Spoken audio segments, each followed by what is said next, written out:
حضرت جبریل کو جو ہدیہ دیا جائے گا وہ پہلا ہدیہ کیا؟ کم کھانا. بھائی ہمارے کم کھانے سے آپ کا کیا فرق پڑے گا؟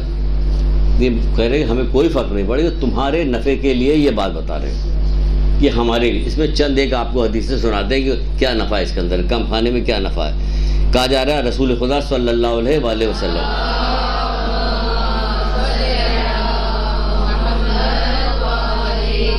حسین ترین ایسے اقوال ہوتے کہ واقعی بیٹھا ہو تو وہ بولتے جائیں اور پیر چھوتے جائیں اور کہتے ہیں میرے ماں باپ قربان، میرے ماں باپ قربان. ایسے حسین حسین اقوال ہیں ان کے، کیسی اچھی اچھی باتیں ان کی کہ ہمیں تو نہ جانے دنیا کی کتنی چیزیں یاد ہیں، ان کے اقوال یاد ہونے چاہیے، رٹے ہونے چاہیے، سب یاد ہونے چاہیے. بچپن سے اپنے بچوں کو سکھانا شروع کر دی.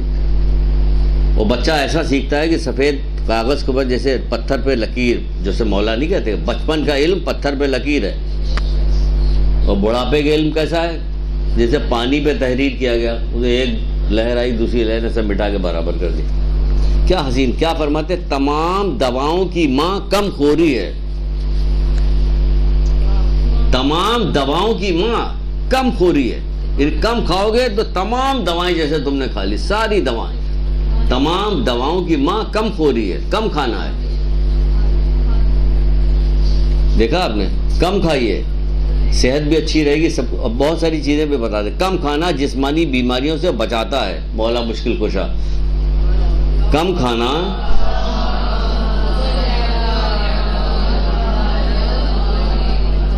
ظاہر ہے کم کھانے کو کہہ رہے ہیں تو اچھا درود کہاں سے پڑھا جائے گا؟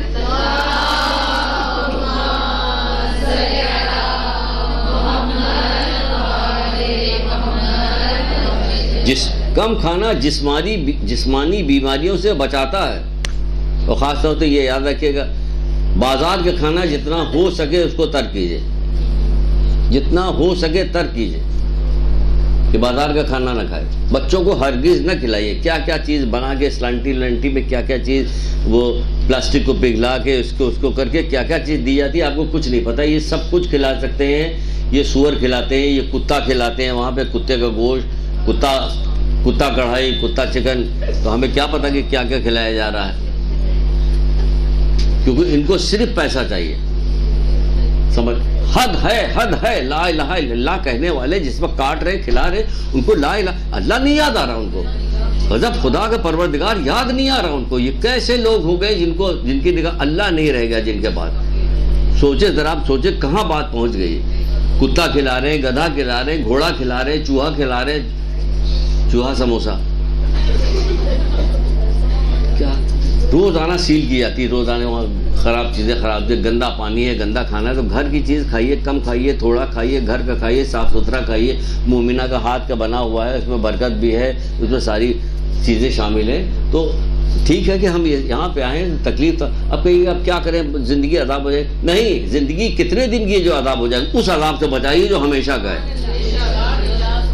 ہمیشہ کے عذاب سے بچائیے. اس وقت کی زندگی آپ اس پہ اللہ کے لیے وہ کیجیے گا، اللہ کہیں نہ کہیں سے سہولت دے گا آپ کو. ایسی بات نہیں ہے، کہیں نہ کہیں سے سہولت فراہم کرے گا.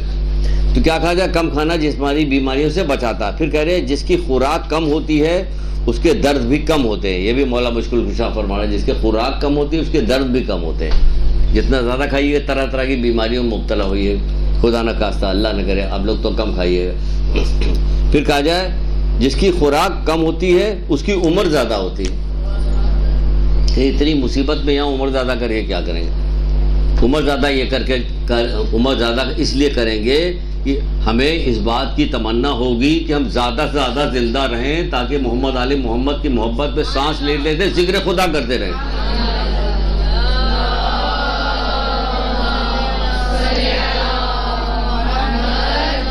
اللہ کا ذکر کرتے رہیں گے جب تک زندہ رہیں گے، اللہ کا ذکر کرتے رہیں گے. اس لیے ہمیں چاہیے کہ ہمیں عمر ہو، ذکر کرتے رہیں گے. کہ جس کی خوراک کم ہوتی ہے اس کی عمر زیادہ ہوتی ہے. اگر کسی کے گھر کے رہنے والوں کی خوراک کم ہو جاتی ہے تو وہ گھر نورانی ہو جاتا ہے. وہ ہر طرح کی بلائیں، مصیبتیں اور بیماریوں یہ وہ سے بچا رہتا ہے. کیا رہے؟ ایک سوئیت کے ساتھ آخرت کا کام ہو رہا ہوتا ہے. آخرت کا کام کرنے میں کیا سب کے ساتھ مسلح پہ بیٹھے رہیں گے؟ نہیں، سب ایک دوسرے سے باتیں کریں گے، ایک دوسرے کی خدمت کریں گے، ایک دوسرے کا ہاتھ بٹائیں گے. تو یہ نورانیت ہے. ایک دوسرے کا کام آ رہے ہیں، نورانیت، فکر کریں گے، آخرت کی فکر کریں، نورانی ہو جاتا ہے۔ عقل مند کے لیے ضروری ہے کہ کھانے کی لذت و مٹھاس کے وقت دوا کی تلخی کڑواہٹ کو یاد رکھے۔ آپ دیکھ رہے ہیں کون کہہ سکتا ہے مولا مشکل کشا؟ مولا مشکل کشا نے فرمائے گا عقل مند کے لیے ضروری ہے۔ بھائی زیادہ کھا لیے تو عقل بھی کند ہو جاتی ہے، سست پڑ جاتی ہے، تو عقل مند کے لیے ضروری ہے کہ کھانے کی لذت و مٹھاس کے بعد دوا کی تلخی و کڑواہٹ کو یاد رکھے۔ یہ ابھی پہلی چیز چل رہی، بس ختم ہونے والی ہے، ایک آدھ حدیث اور سنا دیں پھر چلتے ہیں پہلی سے۔ انسان اگر بہت زیادہ پیٹ بھر کر کھائے گا تو اسے پرخوری مار ڈالے گی، پرخوری مار ڈالے گی اسے۔ اپنی غذا کو کم کرو، مرض خود بخود کم ہو جائیں گے۔ یہ بھی فرما رہے ہیں مولا مشکل کشا، اپنی غذا کو کم کرو، مرض خود بخود کم ہو جائیں گے۔ زیادہ کھانا، زیادہ سونا نفس کو تباہ کر دیتا ہے۔ یہ دونوں عادتیں حد درجے مضر ہیں۔ زیادہ کھانا، زیادہ سونا نفس کو تباہ کر دیتا ہے، سستی آ جائے گی۔ رات کو آپ بہت پیٹ بھر کے کھانا کھا لیے، دیکھیے صبح کی نماز میں 12-15 کوڑے مارنے پڑیں گے تب اٹھیے گا، اٹھنا ہی مشکل ہو جائے گا، نہیں اٹھا جائے گا۔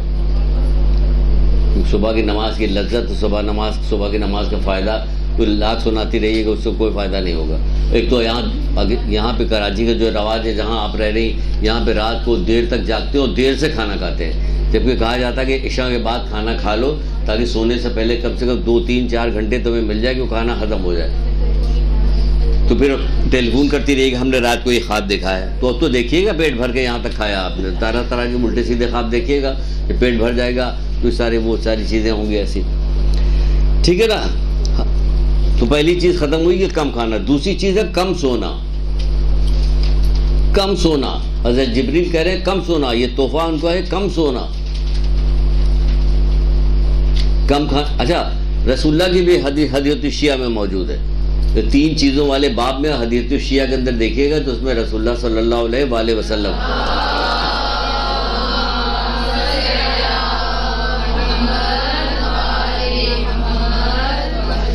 اس میں ہے کہ اللہ تعالیٰ کم کھانا، کم سونا، کم بولنے کو پسند کرتا ہے، اور اس کے بعد الٹ بھی ہے کہ اللہ تعالیٰ زیادہ کھانے کو، زیادہ سونے اور زیادہ بولنے کو ناپسند کرتا ہے۔ اب چلیے دونوں چیزیں آ گئی، تو ناپسند بھی کہا جاتا ہے کہ کم سونا، یعنی جبریل کرے کم سو۔ وجہ کیا ہے؟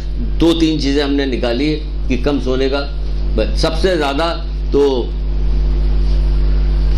کم سونے کا، اگر ہم بہت زیادہ سو رہے ہیں، یہ بہت کم سو رہے ہیں، کچھ بھی کر رہے ہیں، ایک تو نقصان سونے کا، ایک تو نقصان ہے۔ اگر صبح کی نماز قضا ہو رہی تو یہ سونا، آپ سوچئے کہ صبح کی ابتدا حرام کام سے کر رہے ہیں۔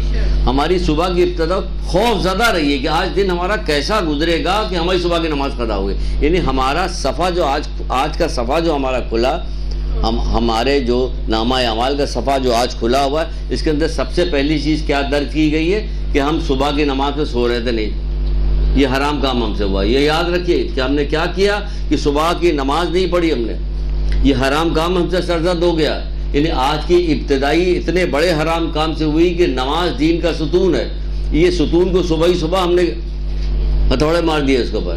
اتنا خوفناک ترین کام ہے جس کی کوئی انتہا نہیں۔ ایک خاتون، ہم جاتے تھے، اللہ اس کو بھلا کرے، جہاں بھی کہیں ہوگے ہم کچھ نہیں جانتے، شاہ فیصل کے مدرسے میں جاتے تھے وہاں پڑھانے کے لیے، تو ایک لڑکی تھی، اس کی شادی ہوئی، تو اس نے ایک دفعہ ہم سے پتہ نہیں کس بات پہ ہمیں بتایا، ایسے ہی بیٹھے ہوئے تھے کسی بات پہ، کہ سر ہماری جہاں شادی ہوئی وہ عجیب غریب گھر ہے۔ میں نے کہا کیوں، کیسا گھر؟ کہ وہاں صبح کے وقت ایسی چہل پہل رہتی ہے، ایسا لگتا ہے جیسے مغرب کا وقت ہے، سب کے سب جاگ جاتے ہیں، نماز پڑھتے ہیں، یہ کرتے ہیں، سب بچے کھیل رہے ہوتے ہیں، صبح اس طرح کی جاگ ہوتی ہے کہ جیسے مغرب کا وقت ہے۔ میں نے کہا سبحان اللہ، سبحان اللہ۔ دیکھیے اس وقت بھی کتنی بار اس کے لیے سبحان اللہ کہا گیا، میں نے بھی اس کا ذکر کیا، یاد آیا نماز کے وقت، مجھے یاد آ گیا صبح کی نماز کو تو ان لوگوں نے، ان کے گھر والوں نے ایسی عادت بنائی ہوگی کہ سارے کے سارے لوگ صبح کے وقت اٹھ جاتے کہ جیسے کہ ایسا لگ رہا ہے جیسے مغرب کا وقت ہے، بچے کھیل بھی رہے ہوتے۔ صبح دن میں کتنی برکت ہوں گی پورے دن میں۔ ہم تو یہاں پہ اتنی دیر میں اٹھیں گے، خدا نخواستہ ہم کیوں کہیں اپنے آپ کو، ہم لوگ کوئی بھی جو بھی اٹھے گا وہ اتنی دیر میں اٹھتا تھا۔ ابھی ہے بڑا خوبصورت جملہ بھی مولا کا، یہ دیکھیں ابھی سنا دیتے ہیں آپ کو۔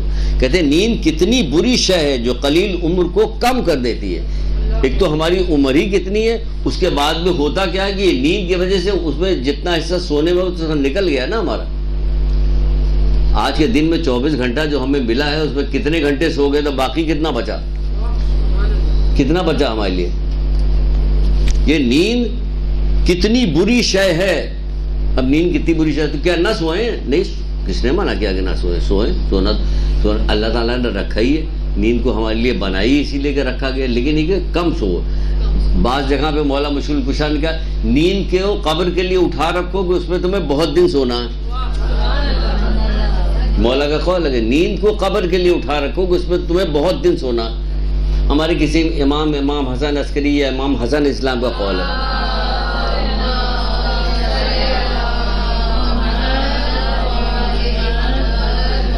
موت کے سلسلے میں جب پوچھا گیا کہ موت نیند کی مانند ہے، بس اس کی مدت طولانی ہے. سبحان اللہ. موت نیند انہیں اپنے ماننے والوں سے، اگر تمہارے لیے موت کی کیا پرواہ ہے، تم ہمارے ماننے والے ہو تو ظاہر ہے کہ ہمارے فرما بردار بھی ہوگا. جو اگر ہمارے فرما بردار ہو پھر تمہیں موت کا کیا خوف ہے؟ موت تو بالکل ایسی چیز ہے جیسے نیند، بس اس کی مدت طولانی ہے. لیکن اگر ہم مومن کا گنانا شروع کریں گے نا، ہمارے حق میں دعا کیجئے کہ ہم بنا رہے ہیں کہ مومن کی صفات میں مومن کو کیا کیا، لیکن جتنی صفات اس کو جب پڑھنا شروع کرتے ہیں تو ایسا لگتا ہے کہ سب نے پڑھا ہوا نشان لگاتے یہ نہیں کرنا، یہ نہیں کرنے کی. یہ مومن کی صفات سب نے اتنی صفات ہے. اگر کہیں بھی کسی جگہ پہ ایک حدیث میں لفظ مومن آ جائے، اس کے بعد کوئی چیز بتائی جاتی ہے تو کہتے ہیں یہ دیکھیں لکھا تو ہوا کہ مومن کو یہ بہت اعلیٰ درجہ ملے گا، کہ اس کے اندر جتنی چیز پائی جاتی ہے وہ ہے. ہیرا جب لیتی ہے، ہیرے کی انگوٹھی وغیرہ آپ لوگ لیتی ہیں، آپ لوگ بہت بہتر جانتے ہوں گے. ہیرا لیتی ہے تو اس کو ہر جگہ سے ٹیسٹ کروائے، ہاں بالکل صحیح ہے، بالکل صحیح، بالکل اعلیٰ درجے کے ہے. تو وہ اعلیٰ درجہ کم کر، جب اس ہیرے کی خصوصیات میں کچھ کمی واقع ہونے لگتی تو اس کا گریڈ گھٹنے لگتا ہے. جب ساری خوبیاں اس کے اندر موجود ہیں تب اصلی ہیرا کہلاتا ہے. تو اسی طرح مومنین کی جب خوبیاں ختم ہونا شروع ہوتی ہے اس کا گریڈ گھٹنا شروع ہو جاتا ہے. پھر کس درجے کا رہ گیا کہ بس یہاں پہ ہے، یہاں پہ رام رام کہنا، اس کے بعد ادھر چلا جائے گا. تو ساری چیزیں اس نے اپنے اندر اختیار کر لی. صرف کلمہ لا الہ الا اللہ محمد رسول اللہ علی ولی اللہ اسے بچائے ہوئے. اور کون بچائے ہوئے؟ کہ کربلا میں جس نے قربانی دی تو اس نے بچایا ہوا، اس نے بچایا ہوگا. یہ نہیں چھوٹ سکتا اس سے، یہ اس سے نہیں چھوٹ سکتا کسی قیمت پہ. ایک نوجوان تھا، اب آ گیا تو کہیں دیتے، چائنا گیا تو وہاں چائنا میں بہت پہلے کی بات ہے، آیت اللہ دست غیب کی کسی کتاب میں نے پڑھا تھا. وہ چائنا گیا، وہاں اس کے کسی لڑکی سے محبت ہو گئی، اور محبت میں بہت گرفتار ہو گئے. وہ ہم لوگ اللہ رسول کی محبت میں کبھی ایسے گرفتار نہیں ہوتے کہ سب کچھ چھوڑ دیں. وہ گرفتار ہو گئے بہت. تو اس نے کہا کہ نہیں، تم ہمارا مذہب اختیار کرو تب شادی کریں گے، ورنہ نہیں کریں گے. آخر اتنا گرفتار تھا کہ اس نے کہا کہ ٹھیک ہے، اس کا مذہب اختیار کرے، بت پرست ہو گیا. اور کیا کیا کہ اس سے شادی کر لی. شادی تو کر لی اس نے، بس چلے تو سجدے میں جائیں. ابھی بس چلے تو سجدے میں جائیں، خدا کا شکر ادا کرنے کے لیے سجدے میں چلے جائیں. لیکن وہ لڑکی دیکھتی تھی کبھی کبھی میرا شوہر اکیلے تنہا بیٹھ کے رو رہا، گریا کرتا تو وہ اب نظر انداز کرتی تھی. ایک دفعہ ایسا ہوا کہ اس نے پوچھ لیا اس سے، کیا بات ہے، کیا تمہیں اپنا وطن یاد آ رہا ہے؟ تو اس نے کہا نہیں. کہ کیا بات ہے، تمہیں اپنے بھائی بہن یاد آ رہے؟ کہ نہیں. کہ تمہیں ماں باپ یاد آ رہے؟ کہ نہیں. کہتے پھر کون یاد آ؟ کہ لیکن امام حسین یاد آ رہے، مجھے امام حسین. کہ یہ امام حسین کون ہے؟ اس کو حیرت ہو گئی. اس نے کہا ہے ماں باپ اسے نہیں یاد آ رہے، وطن اسے یاد نہیں آ رہا، بھائی بہن اسے نہیں، یہ کون یاد آ رہا؟ کہ مجھے امام حسین یاد آ رہے. یعنی تنہائی میں بیٹھ تو بھائی یہ جو محبت دی گئی یہ جائے گی نہیں کسی قیمت پہ. آخر میں گھوم پھر کے پھر وہیں آ جائیں گے ہم. یہ قربانی جیسے انہوں نے دی، جو یہ محبت ہمیں دی گئی یہ ختم نہیں ہو سکے. یہ کون ہے امام حسین؟ پوری بات اس نے بتائی. وہ شیعہ ہو گئی، مسلمان ہو گئی.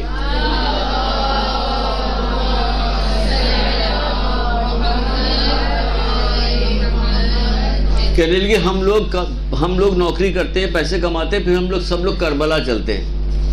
پھر آگے طولانی واقعہ کیا، وہ بیمار ہو گئی، پھر وہیں مر گئی. پھر اس کا شوہر نے اسے گود کے لے جانا چاہا کہ وہاں کربلا لے جائے، تو وہاں پہ موجود ہی نہیں. تو پتہ چلا کہ وہ تو کربلا پہلے ہی پہنچ گئی. ایسی آگے چل کے اور بھی بات ہے جو ہمیں ٹھیک سے یاد نہیں آ رہی، تو ہم بتانے. تو کہا جا رہا ہے کہ کتنی قلیل کے عمر ہماری کم ہے، اس کو اور بھی کم کر دیتی. کہاں سے بات نکلی تو کہاں چلی آئی. بہت ساری چیز باقی ہے. پھر کہا جاتا کہ کثیر اجر جو ہمیں ملنے والا ہوتا ہے جاگ کے نیکی کرنے کے لیے وہ ہمارے ضائع ہوتا ہے. رات کو بہت زیادہ سونا یہ وہ ایسے عمل کو کھو دیتا ہے جس کی صبح کے بعد دن کے وقت اس کی تلافی ہو نہیں سکتی. اگر رات کو بہت زیادہ آپ سوئے تو تلافی پھر دن کے وقت اس کی تلافی نہیں ہو سکتی. سورج نکلنے کے بعد اس کی تلافی دن کے وقت نہیں ہو سکتی ہے. برا ہے سونے والے کو وہ کتنا گھاٹے میں ہے کہ اس نے اپنی عمر کو تو کم کر ہی لیا مگر ساتھ ساتھ اس کا اجر و ثواب بھی کم ہو گیا. زیادہ سونے سے یہ نقصانات ہو رہے ہیں کہ نمازیں شب ہماری جا رہی ہے, صبح کی نماز ہماری جا رہی ہے, تو بہت سارے اعمال جو رات کو کر کے سونے کے ہوتے ہیں وہ ہم نہیں کر پا رہے ہیں, تو سارا معاملہ خراب ہو رہا تھا یہ سونا. پھر کیا کہا جا رہا ہے, وقت کم رہ گیا, جلدی جلدی بتائیں کیونکہ ابھی اللہ تعالیٰ کو تحفہ باقی ہے, اللہ تعالیٰ کا تحفہ باقی ہے. پھر کیا کہا جا رہا ہے کہ ہمیں تو نتیجہ کیا نکلا کہ کم سونا, کم سے کم سونے میں ایک چیز تو کمر باندھ لیے طے کر لیجئے آج اس جگہ کی برکت سے, کیونکہ جب آپ یہاں پہ آئی ہیں, بیٹھی ہیں, محمد علیہ محمد درود پڑھ رہی ہیں, اللہ اور رسول کا ذکر ہو رہا ہے, اپنے اعمال کی اصلاح کرنے کی گفتگو ہو رہی, تو آپ کے ساتھ فرشتے موجود ہیں. اب آپ جب دعا کیجئے گا تو وہ آمین کہیں گے, تو کم سے کم ایک چیز طے کر لیجئے اس وقت کہ صبح کی نماز تو ہرگز نہیں ترک کرے گا. الارم لگائیں گے, آپ تو موبائل, سب کے پاس موبائل ہے, موبائل میں الارم لگا دیے تو آپ کو مسلسل جگا کے دم لے گا. آپ کو موبائل میں لگا لیا, طے کر لیجئے کہ آج انشاءاللہ آج کے بعد سے صبح کی نماز تو ہماری کبھی قضا نہیں ہوگی. مزہ آئے گا کہ جتنی بھی پڑھیے کہ پڑھ لیجئے, آپ پڑھنے کی عادت ڈالی, پھر دھیرے دھیرے معاملہ بڑھتا جائے, اچھا ہوتا جائے. پھر دو چیزیں ہو گئی, کم کھانا ہو گیا, کم سونا ہوگا, اور تیسری چیز کیا, ہمیشہ خدا کا ذکر, حمد و ثنا کرنا, ہمیشہ خدا کی حمد و ثنا کرنا, ہمیشہ خدا کی حمد و ثنا کرنا. کیا ہے, اب صبح کی نمازی میں دیکھ لیجیے کہ اس میں تعقیبات کی کتنا ثواب لکھا. ابھی تو جب ابتدا کیجیے گا تو نہیں پہنچ پائیے گا وہاں تک, لیکن پہنچ جائے گی تو بہت ہی اچھا. کہا جو شخص بھی نماز صبح کے بعد مصلی پہ بیٹھ کے سورج کے طلوع ہونے تک ذکر خدا کرے تو اس کا ثواب اس حاجی کے برابر ہے جو بخشا ہوا, اس حاجی کے جو بخش دیا گیا اس کے برابر. کہاں بیٹھے بیٹھے ابھی صبح اٹھیے تو ایک حاجی, بخشے ہوئے حاجی کے ثواب آپ کے نامہ اعمال میں آ گیا. تبھی تو کہہ رہے برا ہو سونے والے کا کہ جو دن کے وقت تلافی نہیں ہو سکتی, یہ اسی وقت تلافی ہو سکتی. اولاد آدم کے تمام اعمال اس کے نقصان میں ہیں مگر وہ کلام جس میں نیکی کا حکم دیا جائے اور برائی سے منع کیا جائے اور ذکر خدا کیا ہے, سوائے ان کے باقی تمام کلام نقصان میں. حمد و ثنا کرنا ہے نا, تو وہ حمد و ثنا کے اس میں آ رہا ہے کہ اولاد آدم کے تمام کلام نقصان میں ہے سوائے 3 کلام کے بتائے گئے. پہلا کلام کیا ہے, نیکی کا حکم دینا, بہت بڑی چیز ہے. دوسرا کیا ہے, برائی سے منع کرنا. تیسرا کیا ہے, ذکر خدا کرنا. درجات کو بلند کرتا ہے. آخرت کے درجات جو ہے ذکر خدا سے بلند ہوتے ہیں. دنیا کی جو مصیبتیں ختم ہوتی ہیں تو ختم ہی ہوتی ہیں, لیکن آخرت کے درجات بھی بلند ہوتے ہیں. عادت ڈال لیجئے, ذکر کی عادت ڈال لیجئے, کبھی خالی نہیں بیٹھ سکتی نہ آپ کا دل لگے گا. کہیں بیٹھی رہیں, کسی محفل کسی جگہ گئی تو آپ کو خیال ہے کہ ارے ابھی تو ہم نے وہ نہیں پڑھا, ابھی تو ہم نے وہ ذکر نہیں کیا. اتنی زیادہ ویرائٹی ہے ذکر کے اندر, اللہ کے ذکر, اس کے ناموں میں, ان ذکر میں اتنی ویرائٹی ہے کہ اگر آپ ایک دفعہ عادت ڈالیے تو آپ ایڈکٹ ہو جائے گی اس کے کہ جی میں نے آج وہ نہیں پڑھا, آج تو مجھے یہ پڑھنا تھا, آج تو وہ پڑھنا تھا. ساری چیزیں لسٹ بنا کے اپنے رکھیے, کچھ دن بعد آپ کو یاد ہو جائے گی کہ اب اس کے بعد کیا پڑھنا ہے, اس کے بعد کیا پڑھنا ہے, اس کے بعد کیا پڑھنا. پورا دن گزر جائے گا, یہاں تک کہ جب رات کو سونے لگے تب بھی تسبیح پڑھے بغیر نہیں سوئے, کیونکہ مولا مشکل خوشا نے کہا کہ کیا کہا کہ سونے سے پہلے استغفار پڑھو. چلیے استغفار پڑھے, ایک تسبیح ہم نے بی بی سیدہ کا پڑھ لی, چلیے وہ پڑھ لیا. اب کیا کیجیے کہ درود کی ایک تسبیح پڑھ لیجیے, کہ یہ بھی پڑھ لیا. آپ کیا پڑھ لیں کہ نا, بہت ساری چیزیں جس کو جس چیز کی ضرورت ہے. یا باعث سینے پہ ہاتھ رکھ کے پڑھیے گا تو آپ کو کیا ہوگا, علم و حکمت ملے گی, علماء کے ساتھ مشہور ہوئیے گا, نہیں علم آئے گی آپ کے پاس. اس کے علاوہ یا رحمانو یا رحیمو پڑھ لیا, بہرحال چھوڑیے, اب تو وہ بتانے لگے پتہ چلا تو کیا ہوگا. پھر کہا جائے ذکر محبوب کے ساتھ بیٹھنے کی طرح ہے, یعنی کہ آپ اللہ کا ذکر کریں تو ایسے ہے جیسے آپ بھری محفل میں کہیں بھی بیٹھی ہوئی, بازار میں کہیں بھی, لیکن کیا ہے آپ کے ساتھ آپ کا رب ساتھ ساتھ آپ کے, کتنا مزہ آ رہا آپ کو, ساتھ ساتھ آپ کا رب موجود ہے. اللہ کو یاد کرنے والا اس کا ہم نشین ہے, اللہ کو یاد کرنے والا اس کا ہم نشین ہے. اگر تم دیکھتے ہو کہ اللہ تمہیں اپنے ذکر سے مانوس کر رہا ہے, خدا کرے مانوس ہو جائیے سب کے سب. اگر تم دیکھو کہ خدا تمہیں اپنے ذکر سے مانوس کر رہا ہے تو اس کا مطلب یہ کہ تمہیں دوست رکھتا ہے, یعنی تم کو دوست رکھتا ہے وہ. کتنی اچھی بات. پڑھتی رہیے. کوئی وہ تو صریح الرضا جلدی سے راضی ہو جانے والا ہے. ایسا تھوڑی کہ نہیں ابھی تو ایک ہفتہ ہوا پڑھ دیکھتے ہیں پابندی سے پڑھتی کہ نہیں پڑھتی. ایسا کچھ نہیں، فوری راضی ہونا ہے. صریح الرضا ماں باپ سے بھی جلدی راضی ہو جاتا ہے. کس قدر والدین کی نافرمانی کرتے ہیں جو ہمیں اطلاعات ملتی ہیں جو ہوتی ہے، لیکن ماں باپ اس کے لیے دعائی کر رہے ہوتے ہیں. تو پھر ماں باپ سے 70 گنا زیادہ محبت کرنے والا سوچو پروردگار کیسا ہے. اس پروردگار کی ہم نافرمانی کر کے اس سے دور ہو؟ نہیں، یہ نہیں ہو سکتا، دور نہیں ہوں گے. پھر کہا جا رہا ہے کہ سبحان اللہ، کتنی عجیب غریب بات رسول خدا صلی اللہ علیہ وآلہ وسلم نے بتائی.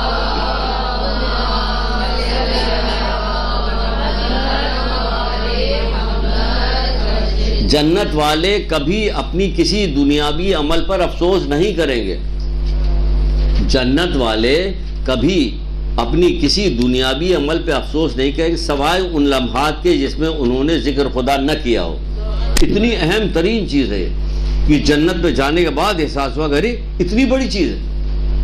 کاش ہم نے فضول گفتگو نہ کی ہوتی، کاش ہم نے فضول باتیں نہ کی، پیکج لیا ہوتا گھنٹوں بعد. وہ باتیں پوری سنیے، سننے کے بعد اس پہ نتیجے اسی سے خود پوچھیے کہ جتنی باتیں کی کیا تمہیں یہ بات کرنا ضروری تھا، اس کا کیا فائدہ ہو. کہ نہیں کوئی ضرورت نہیں، بتا دیا اب کیا بات کریں. ظاہر تمہارے پہ کچھ بات نہیں، جاہل ہو تو کیا. اسی لیے تو کہا کہ جہل بدترین بیماری ہے. حماقت و جہالت جس کے حصے میں آئیں ایمان اس سے روپوش ہو جاتا. پانچویں امام محمد باقر اسلام.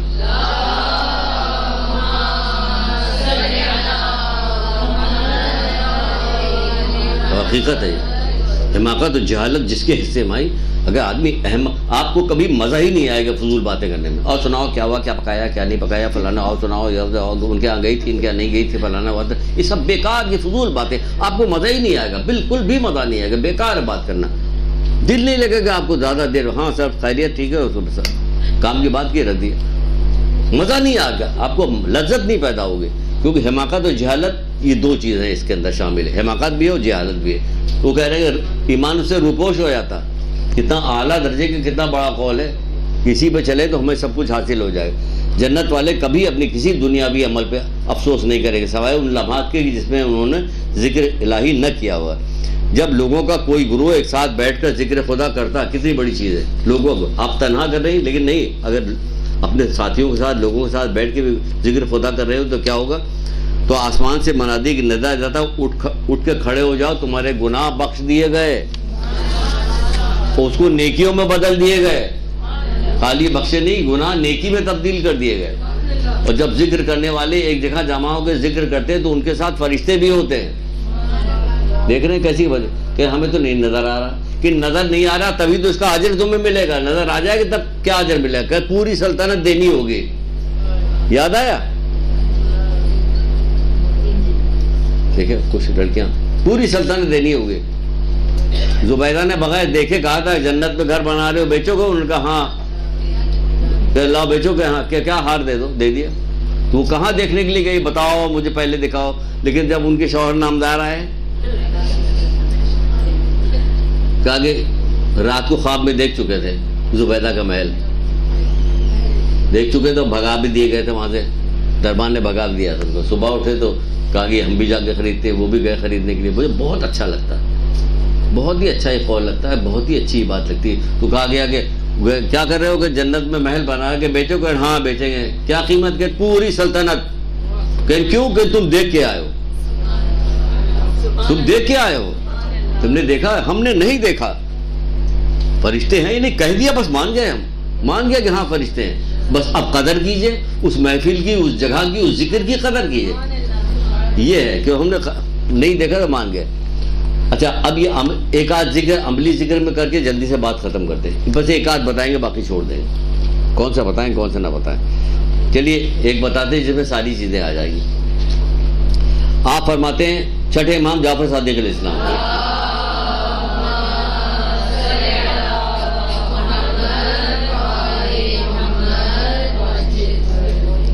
جو شخص خانہ کعبہ کے گرد 7 چکر لگا طواف کرے، 7 چکر طواف کیا تو اللہ تعالیٰ اس کے نامہ اعمال میں 6,000 نیکیاں لکھ دے گا.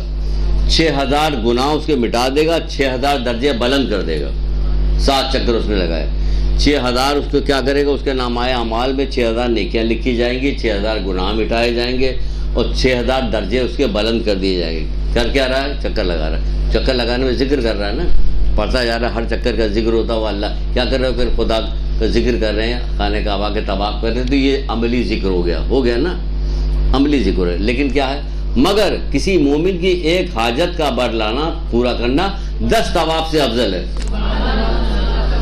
یہ پتہ چلا وہاں پر تو 6,000 دے 10 طواف سے افضل ہو گئے، تو کیا ہوا؟ اب 60,000 ہو گیا، 6,000 کی جگہ 60,000 ہو گیا، 60,000 گناہ اس کے معاف کر دیے گئے، 60,000 درجے بلند ہو گئے، 60,000 اس کی نیکیاں اس کے نامۂ۔ یہ اب کہاں سے کہاں بات پہنچ گئی؟ یہ ہے عملی ذکر، یہ عملی ذکر کہلاتا ہے۔ عملی ذکر میں کیا ہوتا ہے کہ عملی ذکر میں یہ ہوتا ہے کوئی ایسا نیک کام آپ کریں کہ جس کی وجہ سے آپ کو ثواب ملے، تو یہ ہو گیا عملی ذکر۔ بہت سارے کام ایسے ہوتے ہیں کہ جو آپ نے یا غنی ہو پڑھا تب روزی میں برکت آپ کی ہو رہی، ورنہ نہیں ہو رہی۔ آپ نے پتہ چلا ماں باپ کی خدمت کر رہی تو روزی میں برکت شروع ہو گئی، کسی کو صدقہ دے دیا تو روزی میں برکت ہو گئی۔ تو یہ عملی ذکر ہو گیا کہ آپ نے ذکر کیا، آپ نے یا غنی تو نہیں پڑھا، پھر آپ کی رزق میں کیسے برکت ہو گئی؟ ایسے ہو رہی برکت۔ تم اللہ کے بندوں کی مدد کرو، اللہ تمہاری مدد کرے گا۔